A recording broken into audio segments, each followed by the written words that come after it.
All right, let's talk about my top 15 films of 2023. I actually had a really hard time whittling down the top movies. I had a top 10, then it became top 15, almost a top 20. A lot of bangers last year, to be honest. I had a good time at the movies and saw a lot of things, but overall I had to whittle it down to 15. So now that the Oscars are over, I can just sort of get into it. I tried to rewatch some of these, but I just didn't have time. So let's just go over the runner-ups first. The Holdovers, Poor Things, Oppenheimer, Totally Killer, Napoleon, Moscow Mission, Equalizer 3, Teenage Mutant Ninja Turtles Mutant Mayhem, Evil Dead Rise, The Boogeyman, Dungeons & Dragons Honor Among Thieves, Godzilla Minus One. All right, so let's begin with The Iron Claw. The Iron Claw is number 15. The reason why it's this low on the list is not because I like the film less, it's just that the movie sort of just got forgotten by the general audiences. It's an A24 drama wrestling picture about a family man who has a lot of sons, the Von Erichs. This movie got released like at Christmas time. They should have released it about a month earlier, I feel. It didn't get any Oscar contention at all, but it's a very strong acted film, an amazing tragedy, really dives deep into like the core of the family. Zac Efron's giving it his all. Body transformation, acting transformation. He's really come a long way from his High School Musical days, and you have the father in there too. Really good side characters like the other brothers played by Harris Dickinson and Jeremy Allen White. You've also got a love interest in there too. It's a very simple film. It's just like a sort of showcasing of the dark side of the American dream. And did all of these characters fall into tragedy because of their lifestyle, or was it their father, or was it just bad luck? Was it a curse? This movie's very heavy, but it's also really well done. Didn't like the fact that there was one brother left out, but they probably did that on purpose because he also died the same way as another brother, and they wanted to keep it like that. So The Iron Claw is number 15. Number 14 is Dream Scenario, a film by director Christopher Borgli. Nicolas Cage plays Professor Paul Matthews. He's a low-level sort of professor who starts manifesting into people's dreams. So at first he's sort of just standing around awkwardly and he becomes a sort of media sensation. However, the movie then ends up becoming a lot darker as he starts violently killing people in their dreams, scaring the bejesus out of them after a period of erotic dreams too. So this is a weird sort of satire of social media. It's a fantasy film of sorts. It's also a really interesting character study. It's one of Nicolas Cage's best performances because it's such an odd story. This is a new director. He did a movie called Sick of Myself, which was pretty good, and that movie had some social media themes and some sort of narcissism themes, and Paul definitely suffers from some of this as well as he tries to make a book deal, maybe a movie deal out of this phenomenon, trying to take advantage, but then when it turns negative, it becomes a nightmare for him and others. And the movie basically is kind of like a sort of satire of social media because cancel culture is definitely explored in this film as well because they want to get rid of them after the nightmares become violent. But Dream Scenarios are just one of those really unique films that really sticks with you, so that's why it's number 14 for me. Talk to Me is number 13. It's about Mia. Her and her group of friends find a mummified hand that lets them sort of use it as a conduit to talk to the dead and allow for themselves to get possessed for a small period of time. So it ends up being another social media satire sort of thing because they want to film it, put them online, have fun, go viral, and a lot of people think it's fake, but it's real. However, when Mia's adopted brother does it, it ends up becoming a way more bad situation than they thought because they didn't close the door and they start getting haunted and entities want to keep her brother. This is another A24 film, very strong offering from the Philippou brothers. They did some extreme short videos on YouTube and this is their debut and they do a really good job because there's some Australian slang, but it adds a nice ethnic flavor to everything. And this is a sort of concept that we've seen before with sort of like a monkey hand with wishes on it or something. This is very similar where a bunch of people find something they shouldn't. They mess with the supernatural, it ends up biting them in the ass. But I really like the dark ending too. The movie doesn't pull any punches, it's super violent. It's a brand new voice. I think these two were also offered to do a DC movie, but they said no because they want to establish themselves first before they jump into anything too big of an IP, and that's a good choice for them. I'll definitely be checking out whatever these two do next, and that's why Talk to Me is number 13. Number 12 is Legion of Superheroes. This is a lesser-known sort of coming-of-age story about Kara Zor-El. In this one, she's more of a brat, and she's going to join the Legion of Superheroes. And she's out there doing the missions and doing the training to learn, clashing with Brainiac 13 because he's kind of a know-it-all too. The two of them clash. This has a really interesting young adult novel kind of vibe because of the academia. You know, there's the training missions and everything, and then they are trying to basically stop a villain from getting a weapon before the villain can get the weapon. And in doing that, they actually end up giving the weapon to the villain. So this is a really nice coming-of-age story. The animation's great. I like the dark storyline. The villain's great. This is just a simple, awesome animated feature that was really good. It really stuck by me. I do love Supergirl, and it's nice to see her getting a different side to her because she's more of a willful brat in this one than a chill person that she usually is. You know, she's usually mature in the comics, but this is like a younger, more brash Kara, and it's definitely a new side to a character we've seen before. So that's why Legion of Superheroes is number 12. Number 11 is Sakura. Sakura is a Donnie Yen action movie, and it's not just a supernatural action movie with martial arts stuff. It is also based off of a Louis Cha novel, which I really like. I've recently got into Legend of the Condor Heroes and all the subsequent stories done by him. He does these like large, super awesome fantasy martial arts stories where like martial arts is superpowers. So you've got monks that can like punch through giant rocks and things like that, or like people that can take 50 arrows to the chest and still be alive because they got armor for chest or whatever. So this one is very similar to those stories, but it manages to make a really good story. Basically, Donnie Yen's character is pushed out of the beggar clan, and he has to clear his name and fights powerful enemies. And it's just a very simple story of intrigue and betrayal. And I really like the set design. Everything was great about this one. It's a very memorable film for me. And it goes to show Donnie Yen still has it, you know, even though he's a lot older now. And he said he was going to retire many years ago. He's still doing things. So I'll still keep watching Donnie Yen movies if he keeps making them. So that's why Sakura's number 11. Number 10 is Bottoms. It is a lesser-known comedy film directed by Emma Seligman. She is a buddy of Rachel Sennett, and she teams up with Ayo Edebiri to make a sort of homage to early 2000s comedy films. This is a very brash, raunchy comedy about two misfit lesbian girls who want to get with their cheerleader crushes. And in order to do so, they decide to create a fight club for female camaraderie, in order to protect themselves from a predatory rival school who's going to be visiting soon to smash them in football. However, they just want to use this club as a way to feel up and get close to their crushes.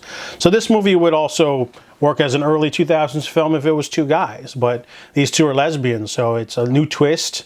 The movie's hilarious and really it's like a live action cartoon. And there's like a sequence where you're watching a teacher say something. If you look closely, there's like a student in a cage in the background. You think, why is there a large student in a cage in the back? It's because he's like this really over the top beast of a man, like a cartoon character. It's like something Bugs Bunny would whip out of his back pocket when fighting, a hunter of the week. It's a very cartoony movie that's not in any basis of reality. It's really over the top, and for me that felt deranged and hilarious and fresh, and it was definitely a breath of fresh air. I found it hilarious. The cast does a great job. Good moral of the story too, and that's why Bottoms is number 10. The Promised Land is an amazing Western, gritty, drama, historical movie. Nicolas Arcel, who did Royal Affair. I didn't know much about this one, but I do love Mads Mikkelsen, and he is amazing as Callan. He plays a stoic soldier who's been fighting for the last 20 years, and he wants permission to go brave this large patch of gross land that no one wants. It's a wild land where nothing grows because everything it's wintered and cold. It's the wild lands that no one wants to touch. However, he goes out there and he meets some runaway slaves, servants, and ends up sort of falling for one of them. But he has his eye on another noble who has her own agenda, and they find a wildling sort of surrogate daughter of sorts. And it's equal parts farming movie, equal parts violent Western, equal parts, drama. It encompasses a lot of different genres, but it has a very strong human element. There's just so much going on. This movie feels like a dense novel shoved into a 2-hour film. There's just amazing performances, character arcs. Everything about this film is just in top-notch form.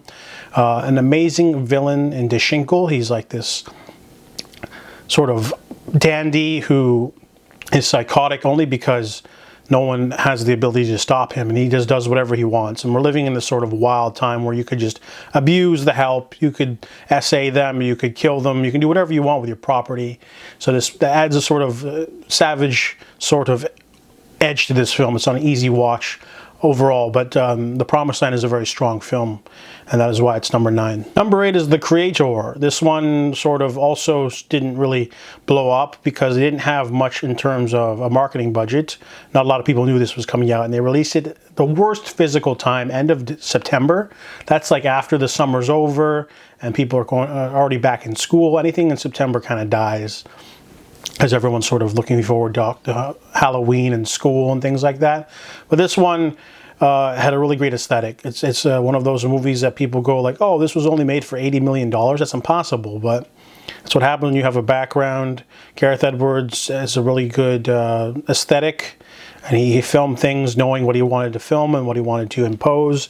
There's a very basic story, very video game-like, about Joshua, an ex-soldier who loses his wife and then finds out she might be alive. So he goes on a last-ditch mission to sort of find Nirmata, sort of rogue scientist who's helping the AI. However, he's working for the Americans, and they wish to use this giant bullying satellite to wipe out Nirmata and whatever weapon Nirmata has made in order to help the AI, because the US wants to wipe out the AI, and they have been living in other countries. This movie is very dense and rich in terms of sci-fi, set dressing, from the weapons to the tanks to the designs of the AI to how they're incorporated, the world building. It's basically just kind of like a chase movie. You got Joshua and this weapon turns out to be a little girl, and ends up being just a really emotional story. In my opinion, I liked it a lot. It was very simple. I liked Allison Janney as a villainous role. The movie kind of reminded me of District 9. This is the District 9 of 2023. And the creator, even if it is basic, gorgeous visuals, and I dug the ride. So I give, that's why it's number 8. Number 7 is Infinity Pool. This is another movie that didn't really, I think it's A24, but it came out earlier in the year. It's about James Foster. He is an author who isn't doing much. He's on vacation with his girlfriend in some fictional foreign country when he meets Gabby, who says she's a fan, and they hang out, but she's just there to embarrass him, really. And then he finds out that they like to do things to people in this foreign country because all you have to do is pay a fine and you get away with it. So after a hit and run, they think they're screwed, but then they just pay a small fee and then they get away with it. So it ends up becoming a sort of murder tourism kind of movie. Well, I didn't really know that at all going in. I had no idea what this movie was about, and James sort of starts to clutch his dark side because he finds out, hey, for a small fee I can do home invasion, I can do whatever I want and get away with anything. So it's pretty cool. The movie has a really creepy tone, really good direction. It's just one of those movies that just makes you feel icky. Ending's not 100% perfect, but I really dug this film. Strong acting, concept. It was disturbing, but not too disturbing. Definitely a cool vision from Brandon Cronenberg, and that's why Infinity Pool is number 7. Number 6 is Road to Boston. This is a Korean biographical sports drama film about a coach who has to teach a new group of young runners to try to go to Boston in order to place, because their records were stolen from them because they were occupied by Japan. So all of the achievements that happened during when Japan occupied Korea don't count as Korean victories, they count as Japan. So therefore Korea doesn't have any records, so they have to make new ones. So they have to raise up the money, they have to train the people. The first half of this movie is sort of an underdog sports story. You've got we got to raise the fee, we have to use our connections, we have to do as much as we can in order to get our runners up there. We need to train our runners, we need to get them shoes. And we're kind of focusing on the stubbornness of the main character. He's like a headstrong coach who used to be a runner. His friend wants to also run in the marathon as well. And there's a new upstart who cares more about money than he does caring about running, because he wants to make money for his mother. And that guy has been running up and down mountains when he was a child. The two of them are at odds throughout the whole film, and then they finally get to the other half where they have to go up against some big bureaucracy tape, red tape stuff going on, really emotional plot twists, and then of course the big running marathon part of the movie. Now, for me, I don't know anything about running. I don't know anything about marathons, to be honest. I don't really partake. I don't know about them. But this movie was able to be really accessible to a non-fan. This movie is able to show you everything, like how the strategy of like saving your energy through certain parts, being familiar with the area, you know, the rogue thing that could stop you. Like tripping and falling and ruining your pace or something like that. This movie is like really emotional. It's really strongly acted and directed. It managed to do such a really good job of picking such a niche topic, you know, runners in a period piece, in a marathon, and just sort of making you care about them. And it's a wonderful film. And that's why Road to Boston is number 6. Number 5 is Landscape with Invisible Hand. This movie is a sci-fi film, but it's a very odd and weird sci-fi film. Aliens invaded many years ago, but not through force, but through attacking our economy. The aliens live in giant spaceships. They take humans and pay them a lot more to do menial tasks. And these aliens are like these little crab-looking people with scratchy little pads, and everyone else lives on Earth. Homelessness has grown. A lot of people are living in cars, and we're focusing on one young student. Adam is an artist who goes to school. His mom is a lawyer. Hard to find work. He befriends a new girl named Chloe, whose family's homeless, and they offer to let them stay in the basement. Basically, they become tenants, and Chloe and Adam they start dating, and they start broadcasting their love to the aliens because they like reality TV in the form of watching humans fall in love and do things and show affection for each other because they don't get it. So it ends up being another satire of sort of live streaming. You know, if a lot of people use Twitch and they make lots of money playing video games, talking about stuff. So these two broadcast their love, and it ends up being a huge hit. So they end up getting some money. However, when they start to fight and break up, it ends up killing this opportunity for them, and people start clashing, and it's a really interesting sort of look at class warfare. You know, aliens, usually when they come down, they're usually with laser guns, and humanity can just shoot them back. But what do you do when aliens come and they bring technology so amazing that it makes you redundant? What if aliens came right now and they had this cool ball, and for $10 they could give you a haircut whenever you want, and they'll just sell you the ball. You can just go in there, get a haircut in 5 seconds, and only pay $10 instead of whatever you pay your hairdresser now. It would basically like ruin the lives of many people, and it sort of does in this film. But this movie has rich sci-fi themes. I really like the set dressing. Everything's just really kind of weird, and the music too. The music lends to it.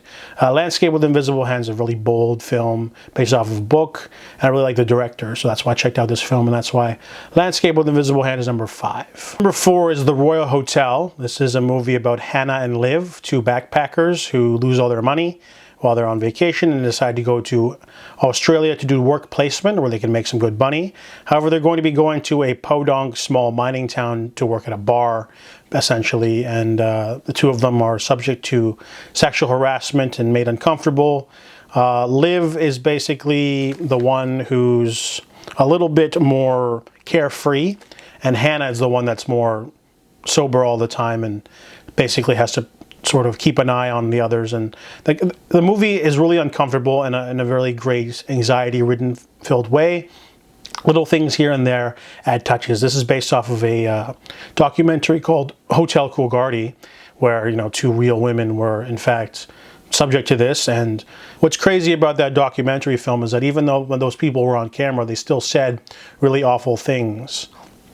And like they still sexually harassed the girls and showed what the culture was all about. So they're blatant even on camera. They don't even care. So that's how deep the sort of weird, toxic nature of the workplace was.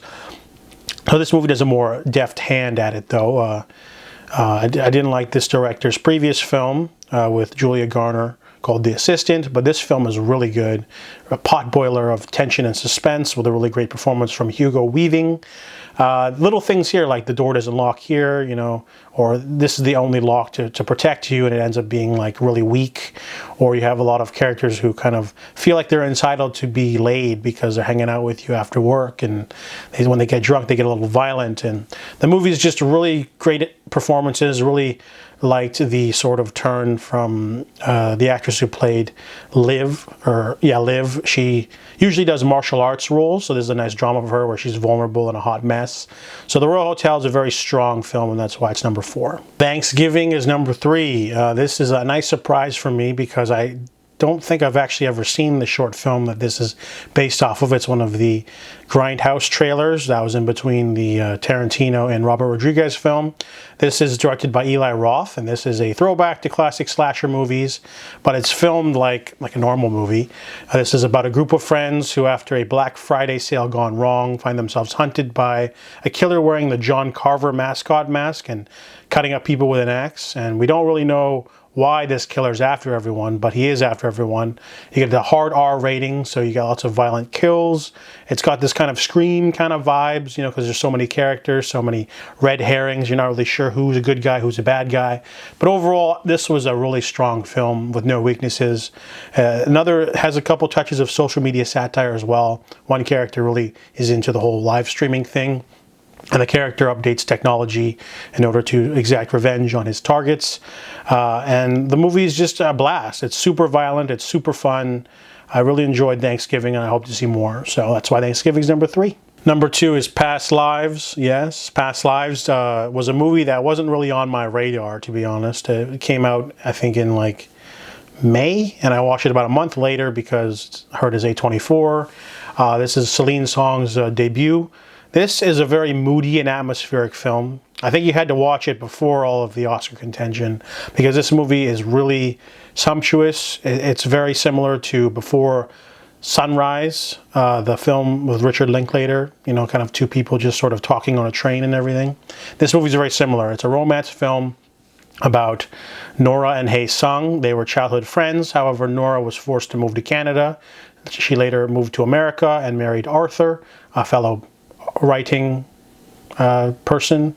So the two of them are successful New York playwrights, and they live in New York. However, before she moved to New York and met Arthur, she also kept in contact with Hae Sung via Zoom, and the two of them sort of could have been an item, but both of them were too into their careers to sort of upend their lives and move to one another. So this movie explores what happens when Hae Sung comes for a visit, and Nora would like some closure. Arthur is a really great character. He kind of almost steals the show because people are like, oh, he's the cocked husband, super cock, he's a simp, and the movie doesn't play like that. The movie even kind of bites the fourth wall a little bit by having him be like, you know, I would love to be the cliche American husband who's like, I won't allow you to see this old flame of yours. Instead, he's like normal and mature enough to know that she's probably not going to run off with him because, you know, they're married and everything. So he's sort of just the third wheel, and obviously he's not there for the date when they hang out and they walk around, but he goes with them to a bar later. And it's a really understated performance. It's kind of sad that none of them got nominated for an Oscar, but I really liked how the film's dialogue-based. It's really slow. It's really moody. It really does a great job of establishing mood. The cinematography is just like, you can't just redo this movie with someone else. Celine Song had a vision, you know, when they're on the ferry, when they're at the theme park, when they're at the bar, when they're standing outside on the street. Everything just lays into the blocking, the locations. Everything just sort of lends to it really great in a great way. It's just, everything comes together. It's just a sort of great romance film that feels modern but feels classic. It's just got great performances. It's not a weakness in the film at all. It's just such a good film. So that's why Past Lives is number 2. And number 1 is Guy Ritchie's The Covenant. This is a war film that never came out in Canada where I was. It's supposed to come out at the end of April, I believe, and it never got released. And I watched this film on Amazon Prime. And the reason why this film is number 1 and not Past Lives is just because by off chance I saw this film first. This film, I saw it on Amazon Prime maybe a couple days before I saw Past Lives in theaters, because it was still in theaters from May to June, and I watched this when it debuted in June. This is such a simple film, but it's elevated by wonderful performances. This is a war film about John Kinley. He is a soldier fighting in Afghanistan. He basically has to get a new translator who will be played by the wonderful Dar Salim. He plays Ahmed. Ahmed is basically, has a family of his own, has a bit of an attitude problem, but he manages to stop them from going into an ambush. However, on another routine mission, they are attacked. Everyone is killed except for Kinley, and Ahmed manages to drag him out of behind enemy lines several days later and puts a big target on his back. Kinley gets to go home with a hero's welcome. However, Ahmed is now on the Taliban's most wanted, and he can't leave because the passports that they said they were going to give all their translators were not given. So Kinley he realizes that he can't just stay at home safe with his wife and kids. He has a blood debt to pay, and he's going to do it. A covenant of sorts. So the reason why this film is just so highly regarded for me is because it's not just a simple throwback to war films. It's a simple throwback to honor. Kinley is not the type of man to just be like, oh, well, I guess that guy got screwed. I guess I can just retire and not go back. And he can't let that go. It's something he simply cannot do. It's a sort of bond between men in a very dangerous situation. It doesn't matter that Ahmed was a translator. He's not American.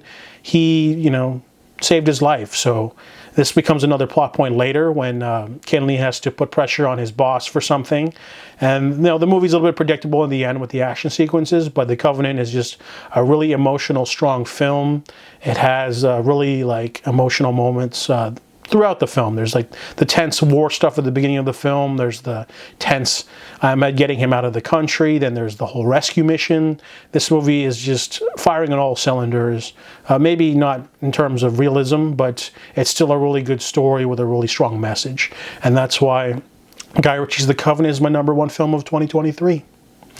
So there you have it. It was a really crazy year. Lots of big movies, lots of duds, but overall, really strong films for me, and that's all I have to say about that.